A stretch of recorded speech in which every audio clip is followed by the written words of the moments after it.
아멘. 여러분, 그리스도인이 뭡니까? 보혈의 피로 제사함 받고 천국에 가는 길을 아는 사람이 그리스도인이에요.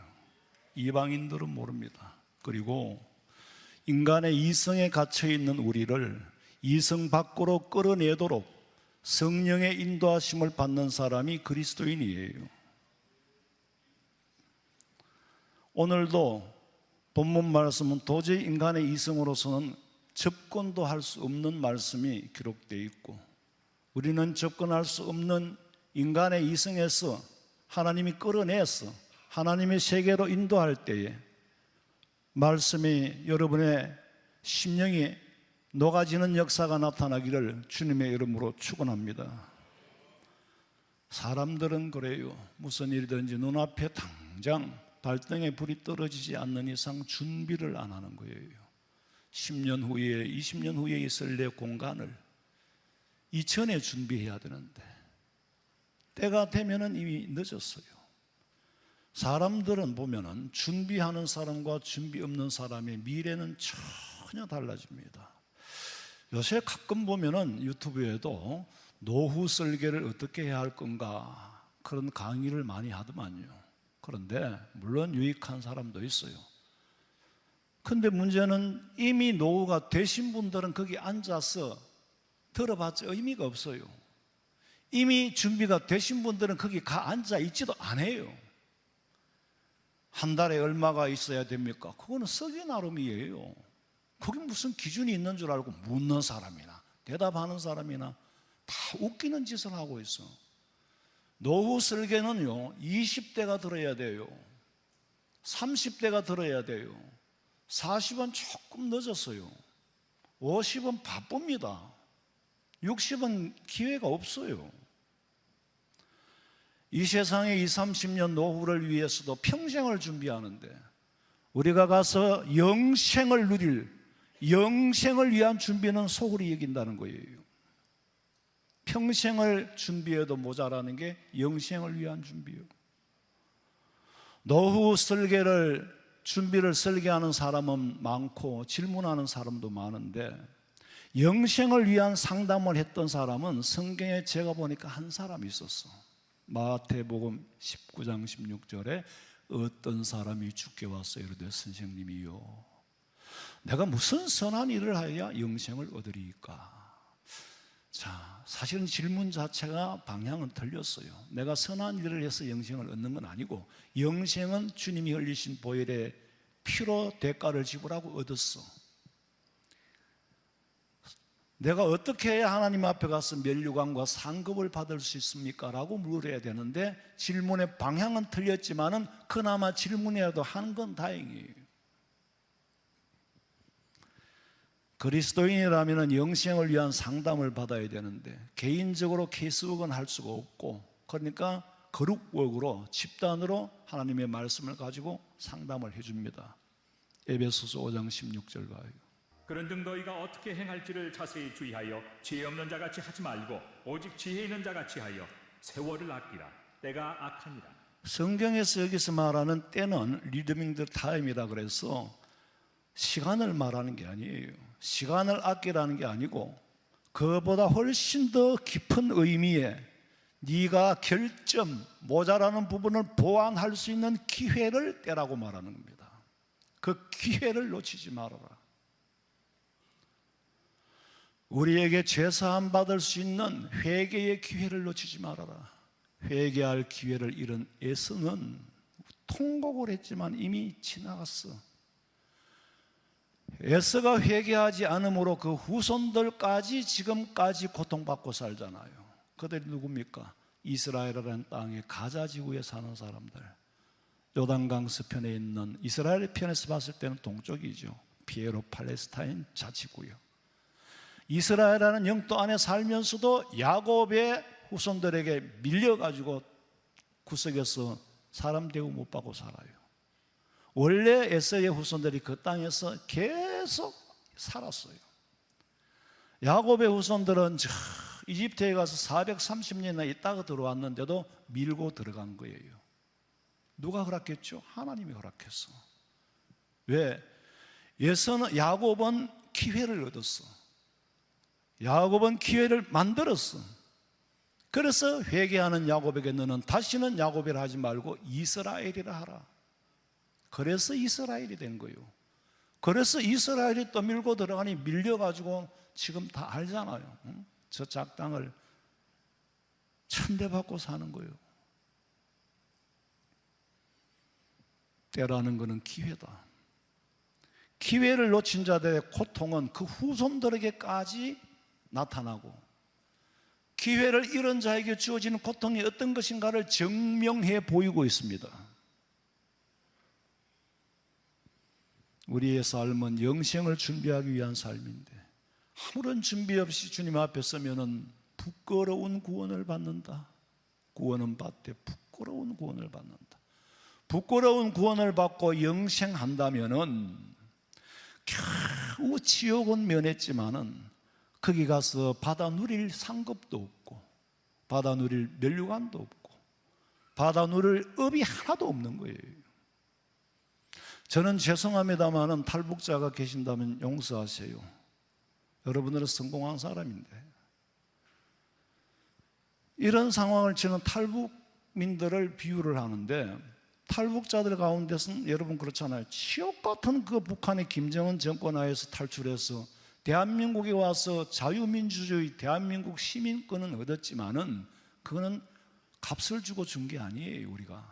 우리 정부는 대한민국 국민으로 여기고 받아들이는데 돈을 주고 국민 시민증을 주는 게 아니에요. 공짜로 들어왔어. 공짜로 들어왔는데 여기 와서 살 준비를 하나도 안 하고 온 사람들이 있어. 마음에 각오도 결심도 안 하고 대한민국에 가면 공짜로 밥 먹여주고 지상천국을 누릴 줄로 아는데 그러니까 착각을 하죠. 와서는 자본주의 사회 이 시장경제의 원리에서 이기지 못하고 다시 도망간 사람도 있고 앉아서 원망 불평하는 사람도 있는데 옛날에 우리 교회 탈북자 간증을 한번 세웠어요. 여자분인데 식사를 하면서 내가 그랬어요. 탈북민들이 여기 와서 정착하기 그렇게 힘들어하는데 힘들지 않느냐 그랬더니 하는 말이 목사님 그런 말씀하지 마세요. 대한민국에서 못 산다면은 자기 탓이지. 저는 하루에 7군데 일을 합니다. 여기는 일하면 돈 주는 데잖아요. 저 땅에는 돈을 안 주는 데고 여기서 못 산다면은 나만의 책임이 아닙니다. 목사님 그런 쓸데없는 걱정하지 마세요. 준비하고 마음의 준비라도 하고 아니면 소총이라도 하나 들고 오든지 수리탄이라도 하나 들고 오면 보상이 훨씬 많습니다. 마음의 각오라도 해야죠. 내가 이 북한에서 일하는 이 정신을 가지고 자유 대한민주주의 시장 경제 사회에 들어가서 노력한 만큼 대가를 얻는다고 마음에 각오하고 결심하고 오면은 여기서 우리보다 훨씬 더 잘 살아요. 그럼 결심 준비가 없으니까 적응을 못하는 거죠. 주님 맞이할 준비하지 않으면 천국에서 받을 상급도 면류관도 아무것도 없어요. 겨우겨우 지옥에 안 간 것만으로 다행으로 여길 뿐이에요. 성천하신 예수님께서 나타나서 하시는 말씀이 내가 네가 네 행위를 보고 네 행위록에 기록된 대로 심판하신다. 계시록 22장 12절에 보니까 내가 속히 오리니 내가 줄 여기는 상이 아니고 상입니다. 시편에서는 상이에요. 원수들이 보는 앞에서 큰 상을 받으면 원수가 아마 자기 스스로 질투하고 시기가 자빠진 거. 하나님 벌을 안 줘도 여기서는 상이에요. 내가 네게 줄 상이 있어. 각 사람에게 각기 준다는 거예요. 그가 행한 대로 갚아주리라. 심은 대로 거두게 하시겠다는 거예요. 야고보서 2장 14절 읽어보세요. 내 형제들아, 만일 사람이 믿음이 있노라 하고 행함이 없으면 무슨 유익이 있으리요? 그 믿음이 능히 자기를 구원하겠느냐? 구원받을 만한 믿음이 있다면 행함은 당연히 따라오게 되어 있는 거다. 행함으로 구원받는 것이 아니라 구원받을 믿음을 가졌다면 행함은 따라오게 된다. 야고보서 2장 21절부터 봐요. 우리 조상 아브라함이 그 아들 이삭을 제단에 바칠 때 행함으로 의롭다 하심을 받은 것이 아니냐? 네가 보거니와 믿음이 그의 행함과 함께 일하고 행함으로 믿음이 온전하게 되었느니라. 행함이 구원의 조건은 아니지만 구원받을 자에게 나타난 열매예요. 17절에 보니까 행함이 없는 믿음은 그 자체가 뭐라고? 죽은 것이라. 예수님께서 열매 없는 무화과 나무를 보고 하신 말씀이 야 너는 무화과 나무가 아니야 그렇게 말씀하신 게 아니에요. 무화과 나무가 아니라고 말씀하신 것이 아니라 열매가 없기 때문에 찍어 불살라 없애겠다 그랬어요. 말세 지말에 사는 우리 그리스도인들은 종말에 일어날 일에 예민하게 관심을 가지게 되며 천국에 궁금한 것이 많아지게 되며 지금 우리 신앙생활을 하면서 어디에 관심을 가지고 있는지 어떤 일에 궁금증을 가지고 있는지 스스로 진단해 봐야 돼요. 이제는 마지막 때예요. 마지막 때가 아니라도 주님 앞에 설 날이 멀지 않았어요. 애도 가고 어른도 가고. 하나님께서는 세월을 아끼라 때가 악하다 그랬어. 그런 기회가 줄어들고 기회를 뺏긴다 그랬어요. 기회를 뺏으려고 사탄의 권세가 발악을 하고 있잖아요. 우리에게 바른 관심을 가져라고 일깨워주는 말씀인데 하나님이 우리에게 주시는 관심과 내가 가지고 있는 관심이 어긋나게 되면 인생이 뒤틀리는 거예요. 인생이 뒤꼬이는 거예요.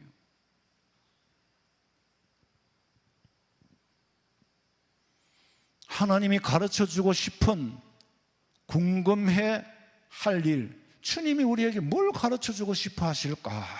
그 일에 궁금해야 되는데 그래야 말씀에 귀를 기울이는데 거기에 관심이 없어. 예배가 형식으로. 그러니까 앉아서 조는 거예요. 여러분 이거는 목사님이 노상하는 소리라 노상하는 소리를 끝까지 할 거예요. 왜? 그 하나를 잊어버리지 않도록 그 믿음을 지키도록 하기 위해서는 줄기차게 같은 말을 반복해야 돼요. 비등점에 이르기까지. 예수님의 제자들은 재림과 세상 끝에 일어날 징조에 관심이 많았어요. 천국에 관한 관심을 둔 사람은 한 사람뿐이었지만 징조에, 말세에 일어날 징조에 대한 관심이 많았다니까. 그래서 질문을 바로 할 줄 아는 사람은 바른 대답을 듣게 돼 있어요. 질문을 할 줄 모르니까 대답을 못 듣는 거예요. 세상 사는 이치도 그렇잖아요. 바른 질문을 할 때 바른 대답을 했어요. 주님 대답하시기를 사람의 미혹을 받지 마라. 그럼 어떤 사람을 말합니까? 24장 5절에 보니까 많은 사람이 내 이름으로 왔어. 예수님의 이름으로 가짜가 온다는 거예요. 이미 왔잖아요. 나는 그리스도라 하여. 이제는 한층 더 나아가서 자기가 그리스도래. 그리스도라고 자칭한다는 거예요. 그래서 많은 사람을 미혹할 거다. 미혹받지 마라. 예수님께서는 질문을 바로 할 줄 아는 사람에게는 질문 외에도 더 많은 정보를 제공해 줍니다. 내가 하나님 앞에 바로 기도할 때에 인생 살아가는 지혜를 많이 제공해 줘요. 그 지혜를 얻으면 사람의 실수를 줄일 수 있잖아요. 제가 오늘 말씀드리는 게 목사가 시간 됐으니까 와서 설교를 한다? 그럼 나는 월급쟁이에요. 그렇지 않습니다. 일주일 내내 기도하고 연구합니다. 정말로 허리 펼 시간이 없어요. 매끼 같으면서도 다른 말씀으로 식상하지 않도록 새로운 정보를 하나님이 주셔야 우리는 들을 수 있는 거예요. 마태복음 24장 6절 봐요. 난리와 난리 소문을 듣겠으나 너희는 삼가 두려워하지 말라. 이런 일이 있어야 하되 아직 끝은 아니니라. 민족이 민족을, 나라가 나라를 대적하여 일어나겠고 곳곳에 기근과 지진이 있으리니 이 모든 것은 재난의 시작이니라. 성경을 부분적으로 읽으면은 이제 중요한 걸 놓치죠. 난리가 있지만 아직은 세상 끝이 아니다. 그러니까 첫째로 안심되잖아요. 그 다음에 전쟁과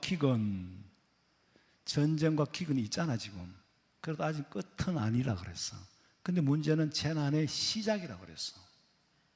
우리는 끝은 아니라는 말씀에 방심을 해요. 종말의 시작이라는 경각심을 가지고 박해와 핍박을 이길 믿음 준비해야 돼요. 다니엘과 같은 고난과 고통 속에서도 끝까지 믿음 지킬 수 있는 기도해야 돼. 행여나 하나님 내 앞에 박해와 핍박이 올 때 주님 모른다고 부인하거나 나 예수 안 믿겠다고 내 입으로 부인하는 일이 생기지 않도록 아버지께서 내 마음과 내 믿음을 지켜달라고 기도하시기를 간절히 소원합니다. 마태복음 24장 9절 봐요. 그때에 사람들이 너희를 환난에 넘겨주겠으며 너희를 죽이리니 너희가 내 이름 때문에 모든 민족에게 미움을 받으리라. 그때에 많은 사람이 실족하게 되어 서로 잡아주고 서로 미워하겠으며 종말에 일어날 사회상을 말합니다. 예수 믿는다는 이유로 미움을 받고 또 예수 믿는다가 핍박을 받을 때 실족하여 넘어지고 교회에 다니는 사람들 중에서 비굴하게 돌아서서 나를 잡아주는 가룟유다와 같은 사람도 있을 거다. 예배당 밖에 있는 사람이 나를 고소고발하는 것이 아니고 너희들끼리 예수님의 12 제자 중에 가룟유다가 예수님을 배신하고 팔아먹었듯이 너희들 중에 너희끼리 있을 거라 그랬어. 12 제자 중에 가룟유다와 같이 서 있어서는 안 되잖아요. 우리 성도들은 다 하나님 앞에 끝까지 믿음 지킬 수 있기를 주님의 이름으로 축원합니다. 지금 이 시대는 어떤 시대예요? 마태복음 24장 12절에 보니까 불법이 성한 시대라 그랬어. 불법이 성함으로 많은 사람의 사랑이 식어지리라. 불법이 성하다는 말은 법이 없다는 말은 아니에요. 법은 있지만은 법을 지키지 않는 세력이 더 강한 힘을 얻을 때에 불법이 성행해지는 거예요. 사탄의 정부는 불법을 법처럼 여기는 거예요. 법을 자기 마음대로 휘두르는 거예요. 그러면은 불법이 성행할 때 뭐라고? 사랑이 식어지리라. 목사님, 불법이 성행한다고 사랑이 식어집니까? 당연하지요. 왜? 사랑이라는 거 여러분 법 안에 있습니다. 하나님의 사랑도 우리가 법 안에 있어요. 하나님의 법 안에 있지 법 밖으로 나가면 사랑을 받을 수가 없어요. 사랑이 이루어지지도 않고요. 여러분 부부간에는 법이 없어요? 당연히 없지요. 없어야 되고. 그런데 없는 게 아니에요. 있습니다. 엄연히 있는데 사랑하기 때문에 그 법을 느끼질 못하는 거예요. 그런데 부부간에 사랑하지 않고 어느 한쪽이 법을 어기고 이탈하고 깨면은 그때는 법이 나오는 겁니다. 법이 나오는 거예요.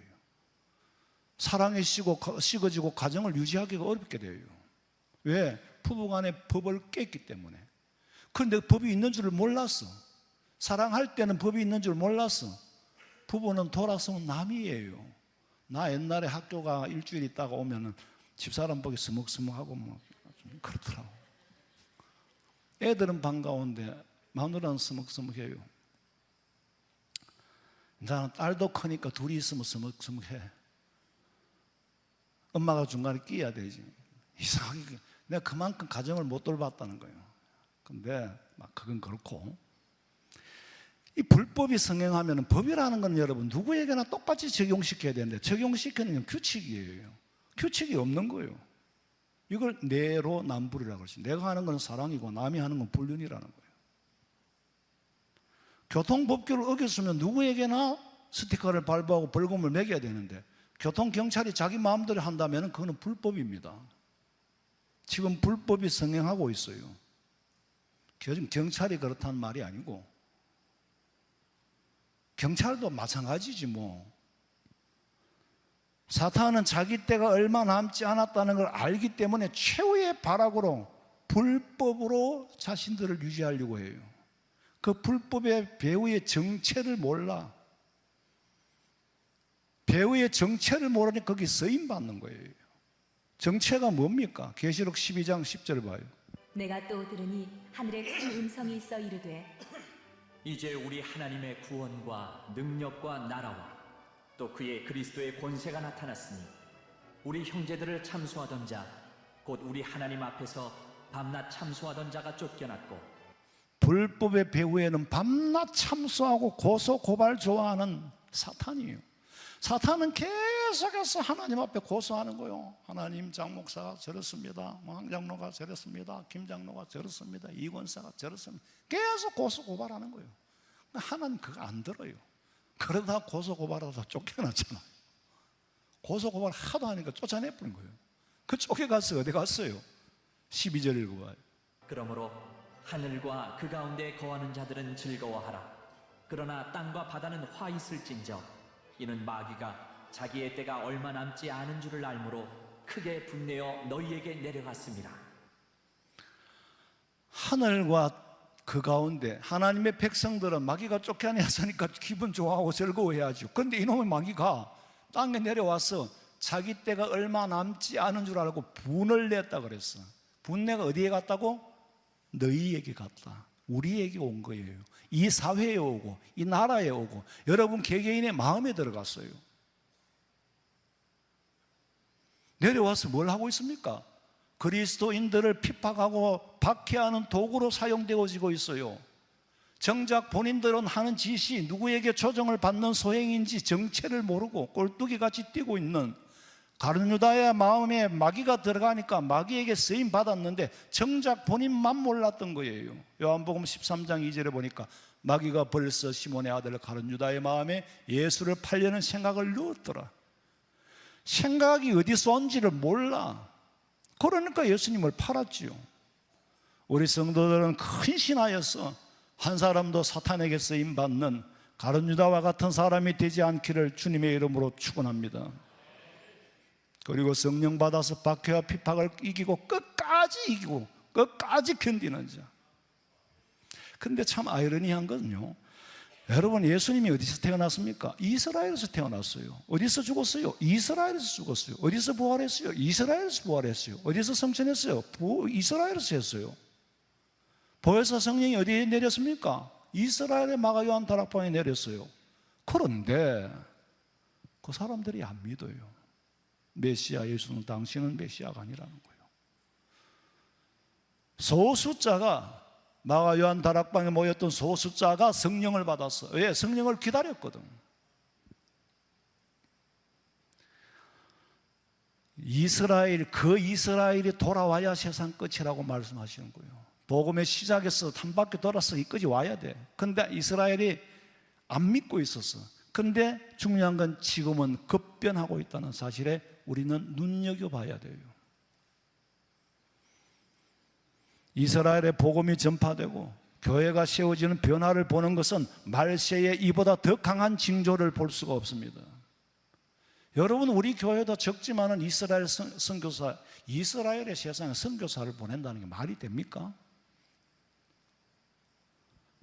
그런데 보고에 의하면은 지금 많이 개신교로 돌아서고, 마태복음 24장 15절 봐요. 그러므로 너희가 선지자 다니엘이 말한 바 멸망에 가증한 것이 거룩한 곳에 선 것을 보거든 읽는 자는 깨달을진저. 자, 이스라엘이 많이 변했다 그랬죠? 멸망에 가정한 것이 거룩한 곳의 거룩한 곳이 어디입니까? 성전입니다. 자, 거룩한 곳은요, 제1성전은 솔로몬의 성전이요, 제2성전은 스룹바벨의 성전이요, 제3성전은 예루살렘의 성전인데 무너졌잖아요. 그 제3성전을 회복한다는 거죠. 지금이 그 시기가 왔다는 거예요. 성전을 회복하려는 정체가 드러나기 시작했다는 거죠. 선지자 다니엘이 뭐라 그랬어요? 다니엘 11장에 보니까 매일 드리는 제사를 폐하며 멸망하게 하는 가증한 것을 세울 것이라. 가증한 것이 거룩한 곳에 선다는 거예요. 이때가 언제냐? 첫째로 대환란 기간의 마지막 한 일에, 두 번째로 대환란 중에 적그리스도가 정체를 드러낼 때, 세 번째로 매일 드리는 제사를 피하게 할 가증한 물건을 내세운다. 네 번째로 적그리스도가 매일 드리는 제사를 피하는 시점은 대환란 중간 일회의 절반이라 그랬어. 한 일회는 7년입니다. 다니엘서 9장 27절에 그가 장차 많은 사람들과 더불어 한 일에 7년 동안 언약을 맺고 그가 일회의 절반 3년 6개월 절반의 제사와 예물을 금할 것이다. 그래서 절반을 하치라 그래요.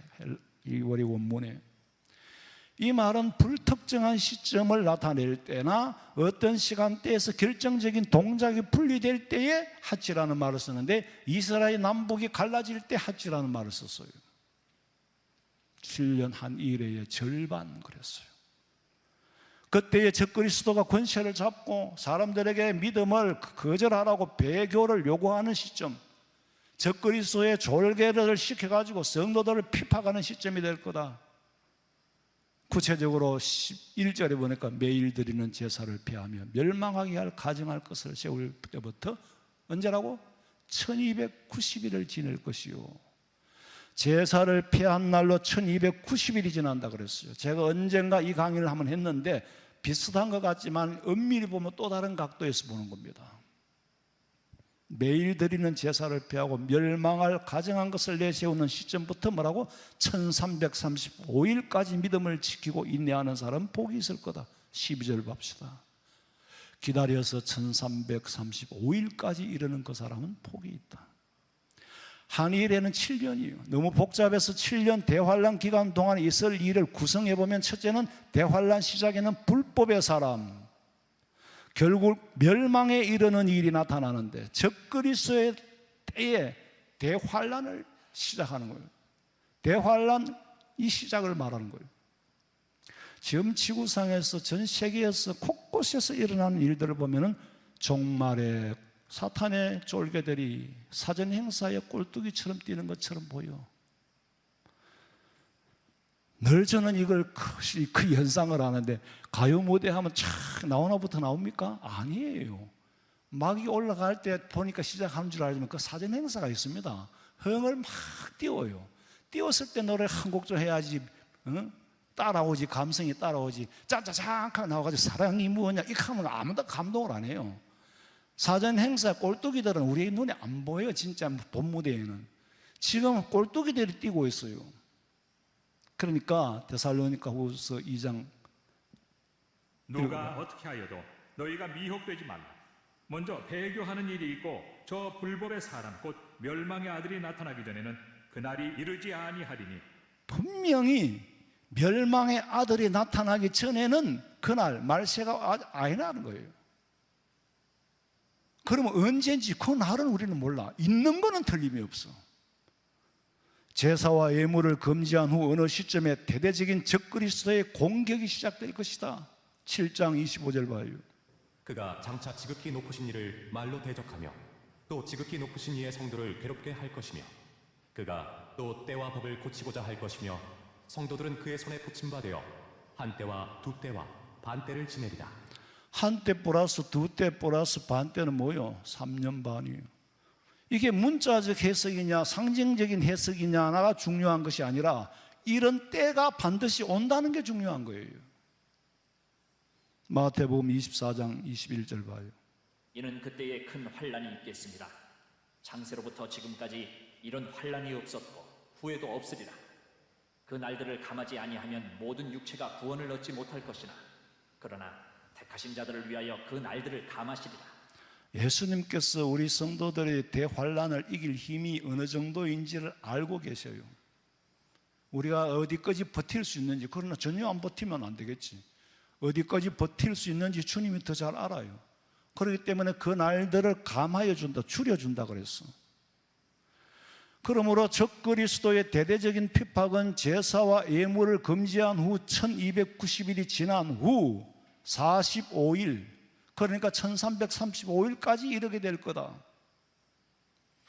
이것도 역시 이 날짜, 숫자를 문자적으로 해석할 거냐, 상징적으로 해석할 거냐가 중요한 것이 아니라 그런 때가 반드시 온다는 게 중요한 거예요. 그래서 도표를 이 성경대로 한번 그림을 그려보면은, 자, 환란이 시작되죠. 제일 밑에 1260일이 있어요.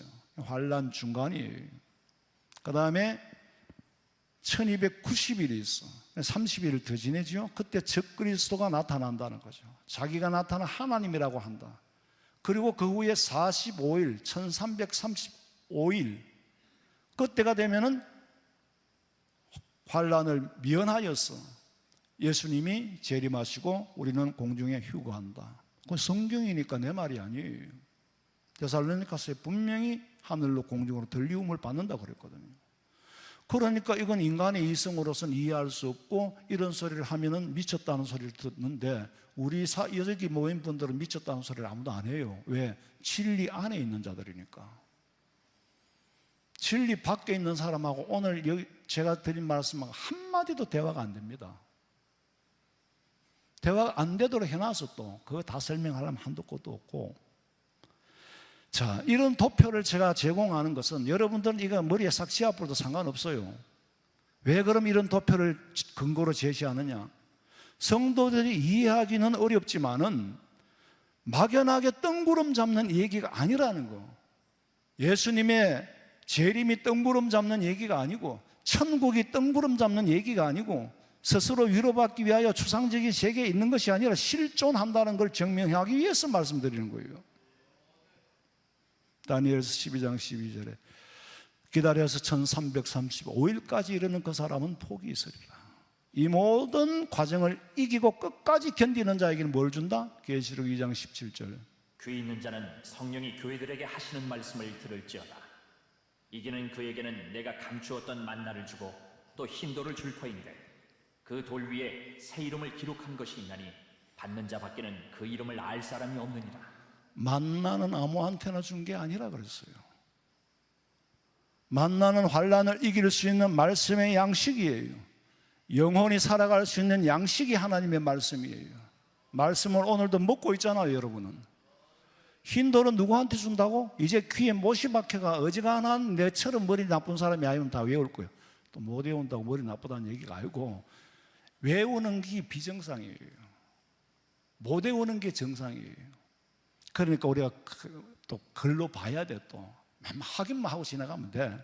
만나는 뭐라고? 환란을 이길 수 있는 말씀의 양식이고, 흰돌은 전쟁에서 승리한 자에게 주고, 우리 영적 전쟁에서 승리하면 받아요. 재판에서 무죄. 우리는 예수님의 보혈의 피로 죄사함 받았어요.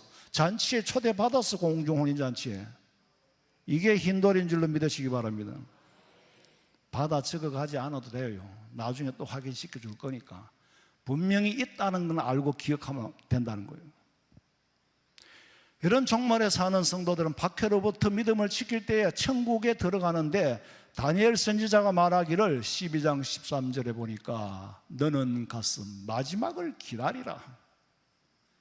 왜냐하면은 그 이유는 네가 평안히 쉬다가, 평안히 쉬는 건 뭐요? 죽는 거예요. 평안히 쉬다가 끝날에는 네 몫을 누릴 것입니다. 마지막과 끝날은 예수님의 재림의 때를 말하는 거, 평안히 쉬는 것은 죽음을 말하는 거, 네 몫을 누린다는 것은 천국 가서 받을 상급을 말하는 거예요. 천국 가서 혼인잔치에 참여해서 받을 상급. 그래서 계시록 19장 읽어봐요. 우리가 즐거워하고 크게 기뻐하며 그에게 영광을 돌리세. 어린 양의 혼인 기약이 이르렀고 그의 아내가 자신을 준비하였으므로 그에게 빛나고 깨끗한 세마포 옷을 입도록 허락하셨으니 이 세마포 옷은 성도들의 옳은 행실이로다. 세마포 성도들의 옳은 행실이다. 너무나도 명백하고 분명하게 기록해 놨습니다. 오늘도 우리는 이 약속의 말씀 붙잡고 이 약속의 말씀에 근거해서 이 말씀을 토대로 해서 소망 가운데서 믿음 지킬 수 있기를 주님의 이름으로 축원합니다.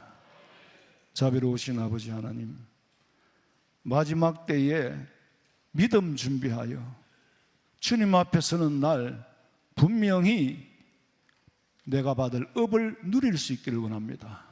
천국은 같지만은 누릴 것이 없다면은 지옥 안 간 것만으로 다행으로 생각한다면 얼마나 부끄럽겠습니까? 아버지 하나님, 우리 성도들 참 크리스찬으로서 그리스도에게 속한 백성으로 주님이 원하시는 삶을 살고 주님이 기뻐하시는 생각을 하고 주님이 기뻐하시는 말을 하고 우리 자신을 날마다 보혈의 피로 정결케 씻어주시고 성령의 불로 더러운 것을 지져 태워 주시옵소서. 다시 오실 예수님의 이름으로 기도하옵나이다. 아멘.